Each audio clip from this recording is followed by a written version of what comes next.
இன்னைக்கு ஆஃப்டர்நூன் லஞ்சுக்கு hot and steaming pulao rice தான் பண்ணியிருக்கிறேன். இந்த கீ ரைஸ்ன்னு சொல்லலாம்.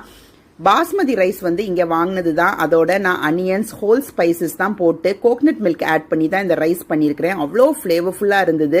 இப்போ கிளைமேட் வந்து வெளியில் பார்த்தீங்கன்னா 14 டிகிரிஸ். அதெல்லாம் ஆஃப்டர்நூன் வந்து இந்த மாதிரி ஹாட் அண்ட் ஸ்டீமிங் ரைஸை சாப்பிடும் போது ரொம்ப கம்ஃபர்டிங்காக இருக்கும். அதோட இன்னைக்கு நான் சில்லி சிக்கனும் வச்சிருக்கிறேன். பரோட்டா வந்து நேற்று என் பையன் ரெடி டு ஈட் பரோட்டா வந்து வாங்கிட்டான். இது வந்து ஆல் பர்பஸ் ஃப்ளவர் அண்ட் வீட் ஃப்ளவரோட சேர்ந்து செஞ்ச பரோட்டான்னு சொன்னான். அவனுக்கு நான் அட்வைஸ் பண்ணிட்டு இருந்தேன், ப்ராசஸ் ஃபுட்ஸ் வந்து ஜாஸ்தி சாப்பிடாதுன்னு சொல்லிட்டு. இப்போ உள்ள குழந்தைங்க வந்து ஈஸியாக இருக்கட்டும், ப்ராசஸ் ஃபுட்ஸ் வந்து அதிகமாக விரும்புகிறாங்க. நம்ம பேரண்ட்ஸ் ஆகிய நம்ம தான் அவங்களுக்கு வந்து கற்றுத்தரணும் எந்த டயட் வந்து நல்லது, எது நல்லது இல்லை, எது வந்து ஹெல்த்தியான டயட்டுன்னு. அப்படி சொல்லும் போது அவங்க ஈஸியாக அதை வந்து பிடிச்சிப்பாங்க. சில்லி சிக்கன் வந்து நான் இன்னைக்கு வெங்காயம், தக்காளி, நம்ம ஊர் கரம் மசாலா, பெப்பர் இதை வச்சு தான் பண்ணேன். அதுவும் சூப்பராக வந்தது. கண்டிப்பாக இந்த ரெசிபி